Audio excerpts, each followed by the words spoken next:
ಕೀರ್ತನೆ 140 ವಾಕ್ಯ 13. ಭಜಿಸುವರು ಸಜ್ಜನರು ನಿನ್ನ ಸಿರಿನಾಮವನ್ನು, ಬಾಳುವರು ಸುಮ್ಮನಸ್ಕರು ಬಿಡದೆ ನಿನ್ನ ಸನ್ನಿಧಿಯನ್ನು. Praise the lord.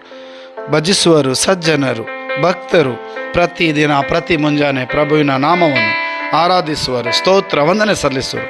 ಶಿಲುಬೆಯಿಂದ ನಮ್ಮನ್ನು ರಕ್ಷಿಸಿದ ಪ್ರಭು ಯೇಸು, ಎಲ್ಲ ಕೇಡಿನಿಂದ ಅಪಾಯದಿಂದ ರಕ್ಷಿಸಿದ ಪ್ರಭುವಿಗೆ ಸ್ತೋತ್ರ ವಂದನೆ ಆರಾಧನೆ. ಮುಂಜಾನೆ ಸಮಯದಲ್ಲಿ ಪ್ರಭು ನಾಮ ಸ್ಮರಣೆ ಮಾಡೋಣ. 2 ಕರೆಗಳನ್ನು ಹೃದಯದ ಮೇಲೆ ಇಟ್ಟುಕೊಳ್ಳಿರಿ. ಯೇಸು ನಾಮ ಸ್ಮರಿಸಿರಿ. Hallelujah, hallelujah, hallelujah. ಪ್ರಭುವೆ, ನಿಮ್ಮ ನಾಮಕ್ಕೆ ಸ್ತುತಿ, ಸ್ತೋತ್ರ, ವಂದನೆ, ಆರಾಧನೆ. ಈ ದಿನವನ್ನು ಕೊಟ್ಟಿದ್ದಕ್ಕಾಗಿ, ಈ ದಿನದಲ್ಲಿ ಕೃಪೆ, ಆಶೀರ್ವಾದ, ವರದಾನ, ಕರುಣೆ ನೀಡಿದ್ದಕ್ಕಾಗಿ ಸ್ತೋತ್ರ, ವಂದನೆ, ಆರಾಧನೆ. ಪ್ರಭು, ಈ ಕ್ಷಣದಲ್ಲಿ ಈ ವಾಕ್ಯ ಆಲಿಸುತ್ತಿರುವ ಪ್ರತಿಯೊಬ್ಬ ಮಗನನ್ನು ಮಗಳನ್ನು ನಿಮ್ಮ ಕರುಣೆಯಿಂದ ನೋಡಿರಿ. ನಿಮ್ಮ ಅಭಯ ಹಸ್ತಗಳನ್ನಿರಿಸಿರಿ. ನಿಮ್ಮ ಮುಖದರ್ಶನದಿಂದ ಸಂತೃಪ್ತಗೊಳಿಸಿರಿ. ನಿಮ್ಮ ಪ್ರಸನ್ನತೆ ಸದಾಕಾಲ ಇವರನ್ನು ಕಾದು ರಕ್ಷಿಸಿರಿ. ಆರೋಗ್ಯ, ಸೌಖ್ಯ, ಆಶೀರ್ವಾದ, ವರದಾನ ನೀಡಿರಿ. ಪವಿತ್ರಾತ್ಮನಿಂದ ಅಭಿಷೇಕಿಸಿರಿ. ಪಿತನ ಸುತನ ಪವಿತ್ರಾತ್ಮನ ನಾಮ